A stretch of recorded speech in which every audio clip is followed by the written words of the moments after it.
Gandang banat sa Hinebra nitong si Coach Cheng Yao bago itong laro kontra sa mga bata niya sa Ross. At it's a final decision para sa import na ito. So bago nga natin talakayin yan shoutout sa mga solid nating ka-teammate na sila Joe Belurot, Vicente Nagar, Ranzo Aras, Lindan Anwu, and Jan Scotty Manese. Sheldon Mac is out. Jordan Adams is back para sa San Miguel Beermen. So hindi na nga po pinagtagal pa itong si Sheldon Mac para maging import ng SMB. Kung babalikan natin, si Sheldon Mac ay former NBA player din gaya ni Jordan Adams na ipinalit nga kamakailan lang sa scoring machine na ito na import ng SMB na naunang import nila. So nung mangyayari nga po yung nakakabiglang balita nung nakaraang araw ang daming nanghihinayang sa biglaang pagpalit ng SMB kay Jordan Adams na kung sa ay ipinalit nila etong si Sheldon Mac.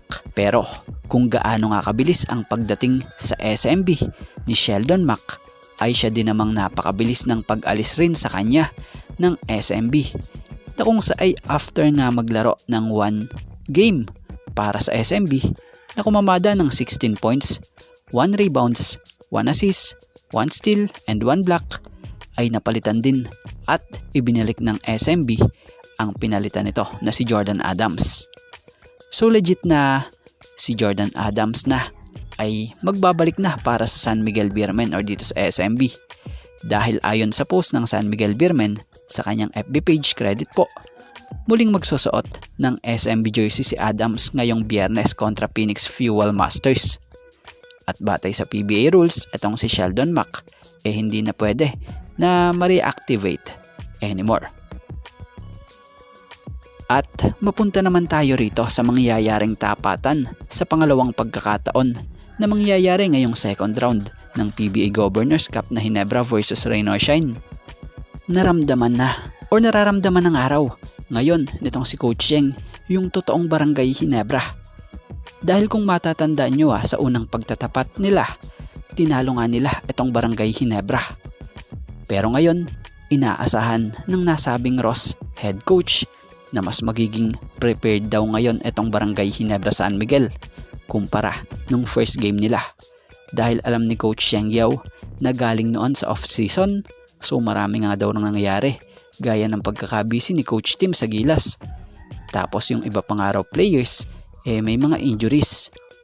Kaya nung nakakalaban nila noon sa Candon ang Hinebra ay hindi raw yun yung totoong Hinebra. Kaya naman kung ang Hinebra nga raw ayaw nilang mangyari itong nangyari sa Candon, pues eto raw Ross gusto nilang maulit. So desidido na natalunin nila Coach Cheng ang Hinebra sa muli nilang pagtatagpo. Kahit na alam ni Coach Cheng na gumaganda na ang laro ng barangay Hinebra na kung sa ay sa mga nakaraang laro ng Hinebra ay nagkakasunod-sunod na nga ang magagandang laro nila. So yan, abangan nga ngayong araw ang tapatang barangay Hinebra versus Rain or Shine. Friday, September 13, 2024, 7:30 PM. Naggaganapin nga po rito sa Araneta Coliseum. So yan nga, sa ngayon mga ka-teammate, ito nga lang po muna ang ating sports pasada, and thank you for watching guys, and God bless everyone. Shoutout sa mga solid nating ka-teammate na sila Joe Belurot,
Vicente Nagar,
Ranzo Aras,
Lindan Anwu,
and Jan Scotty Manese.